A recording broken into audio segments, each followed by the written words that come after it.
Hello! Hi. Hello! Anong name mo? My name po is Yara Isabel S. Ledesma. Hi, Yara. Bacolod po. Bukod sa pagkanta, ano pa yung mga hilig mong gawin? Journalism po because I want to inform other people what is happening not only in our country but other countries as well. Pwede siya ring maging isang newscaster. Kasi tuloy-tuloy, yung pagsalita niyo. Klaro. How about the storm that beginning to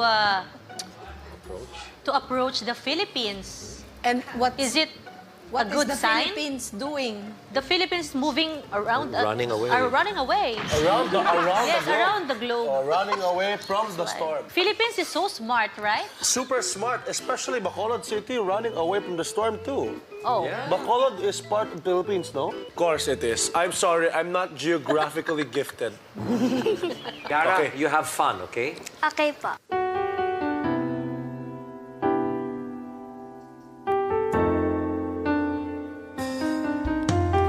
At ako pa ba'y iibigin pa? Ang dinadasal makikiusap na lang. Akin ka na lang, akin ka na lang. Ang dinadasal sa araw-araw. Akin ka na lang, akin ka na lang. At maghihintay hanggang akin ka na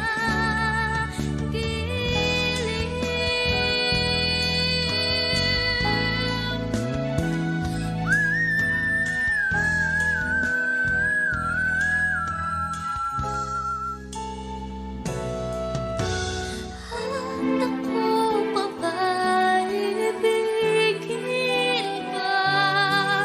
Ang dinadasal makikiusap na lang. Akin ka na lang, giliw. Akin ka na lang. Ang dinadasal sa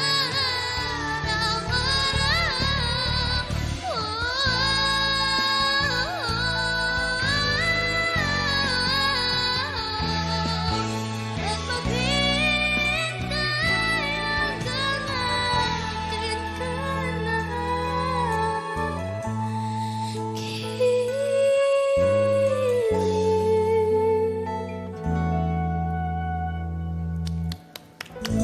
Oh, Yara!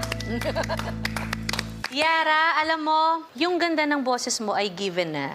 Kaya lang, sa performance mo ngayon, parang hindi ako masyadong kumapit. May mga parte ng pagkanta mo na medyo alanganin talaga. Kapag meron kang kakantahin na isang song, pwede ka naman gumawa ng sarili mong style kung alam mong hindi ka komportable. Yung boses mo, pag ibang kanta, kinanta mo, kunyari yung kantang easy lang, yung pa-chill lang, palagay ko mas magiging komportable ako. Kaso ito yung kinanta mo, na kahit na sabihin mo, kaya ko naman abutin yan eh, pero dapat abutin sa tamang paraan.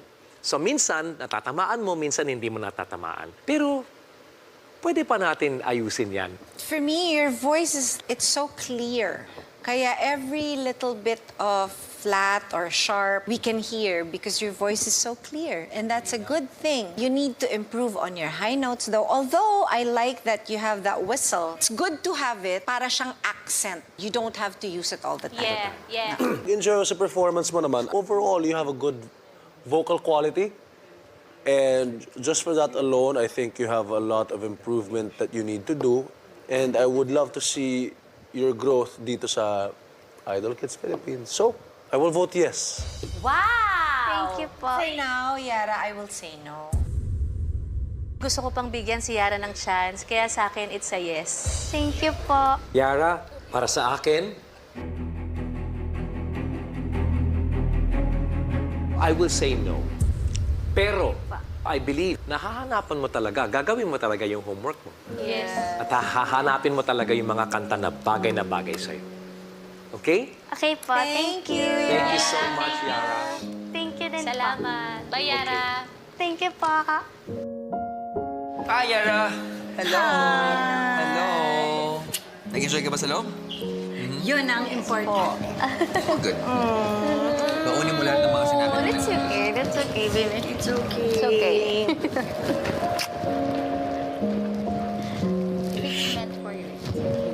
Okay. Huwag mo din iisipin na hindi meant for you. Baka hindi lang to yung time. Tama pala. Oo, at magkakaroon talaga ng time meant for you. Okay?